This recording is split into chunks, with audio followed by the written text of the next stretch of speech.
The look of the beggar was disturbing. Her mind forcibly wants her to travel back through her memories when she was still studying in the high school. "Come, Anita. You want to talk to that pregnant woman," you said. The loud voice of Aldo startled Anita. "You just stand there as a statue. Come on." Anita darted her look to where the pregnant woman was, as she wanted her to be the content of her vlog, but there's an urge that she must follow the beggar who is walking away. "We go to her later. Come follow me," Anita told Aldo, and then walked to follow the beggar. Aldo then just followed her. Why we have to follow him? Just because he did not accept the money you give to him? Aldo asked Anita. "Just follow me." Anita ignored the questions of Aldo. "You're the boss," Aldo said, and just followed Anita. Following the beggar, Anita and Aldo saw him walking to where there were shanties within the dump site. They wondered how a sick, weak man could walk that fast because they could not see him anymore. "Where did he go?" Anita asked Aldo. "Maybe he went inside in one of the shanties," Aldo answered while his eyes were roaming around looking for the man. "Could we look inside the shanties?" Anita asked. "I don't know. The shanties were only built with cartons, sacks, and plastics, but the people living in there, they take it as their own kingdom. We could not just peep in to search," Aldo answered Anita. "There's a woman. Come, we ask her." Anita saw a woman sitting outside her shanty and was crying. They approached the woman while Aldo continued filming. "Good morning." Anita greeted the old woman, who only looked at her with her tearful eyes. She did not answer Anita. "Something wrong? Maybe we could help." Anita continued her talking to the old woman. "I do not know what to do. My son was dead, and I have no money to bury him." The woman at last said to Anita, "Your son is dead. Where is he?" Anita asked. "He died last night." "He's here inside," the old woman answered. Anita noticed she was very skinny and seemed as sick. The woman stood with difficulty and opened a sack hanging that served as door to her shanty. Anita and Aldo peeped in to look, and they were shocked. They looked at each other, because the dead body they saw lying on a dirty old mat on the ground was the beggar they're looking. Anita felt a cold breeze of wind swift into her. She seemed choked and could not breathe. She walks away some few steps to have fresh air. "You said he died last night?" Aldo asked the old woman. "Yes, before midnight," the woman answered Aldo. Aldo said no more words. He found it strange because he and Anita saw the man just 15 minutes ago.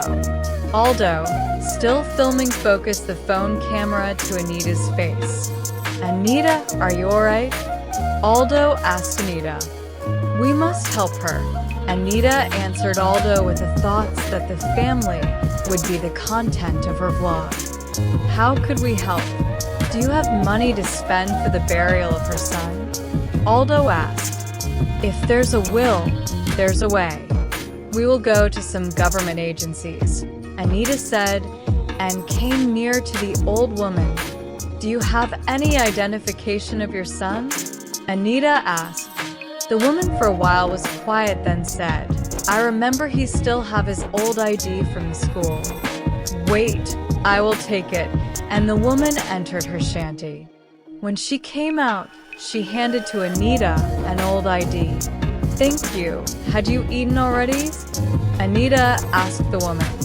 The old woman shook her head. "I had not eaten since last night. I have no money. I cooked a porridge for my son. He was very sick. The food was too little that I let him to have it all. I don't want my son to die. We only have each other." And the woman sobs.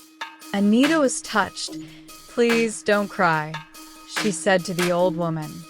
We survived from day to day, but because he was sick, I could not work looking from the rubbish what I could sell.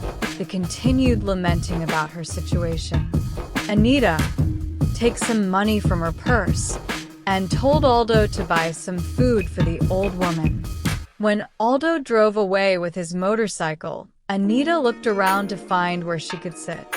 The old woman understood that Anita was looking for a stool, so she went inside her shanty and she came back with an empty bucket.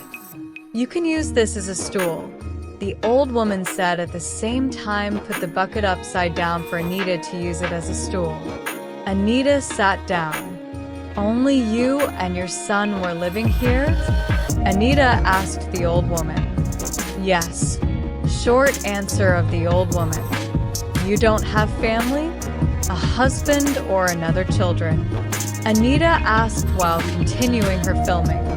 "I am a widow, and I only have 2 children," answered the old woman. "Where is your daughter?" "She went to the Middle East to work as a domestic helper. She promised to send money for the medication of her brother, but it did not happen. I don't know where she is. I did not hear from her for more than 10 years. The woman again sobs painfully. 10 years. That was a long time. Anita said, "I don't know what happened to her," the old woman said, and wiped her tears with her hands. "Your son was sick for a long time. What sickness he has?" Anita continued her asking. "I never know his sickness. He was not brought to the doctor. He was a good boy. He dreamed to be a seaman, but he even did not finish his high school. We didn't know what happened because suddenly he seemed not himself. He kept roaming around, even seldom talked to us. People said my son was crazy, and because of drugs, the shabu. My family and I doesn't believed because we were sure he used no drugs. One doctor advised us to bring him to the mental hospital, but we don't listen. I myself doesn't believed my son was crazy. Now he's gone." The old woman wept painfully. Anita just let her cry. While letting the old woman cry, as Anita thought it could ease the pains in the old woman's heart, Anita looked at the ID she had in her hand. She remembered she had the same ID when she was in high school. The dead beggar went to the same school as she did. She looked at the photo and the name in the ID. Suddenly the body of Anita trembled. She could not stop the shaking of her hands. She could not deny it to herself as her memory came back to yesteryears. Now she's realizing that the beggar that refused to accept the money she gave, the beggar that expressly bumped her and said, "I come only to say goodbye to you," although now was unrecognizable, was the same handsome Alex Montoya, the man she once loved, her first love.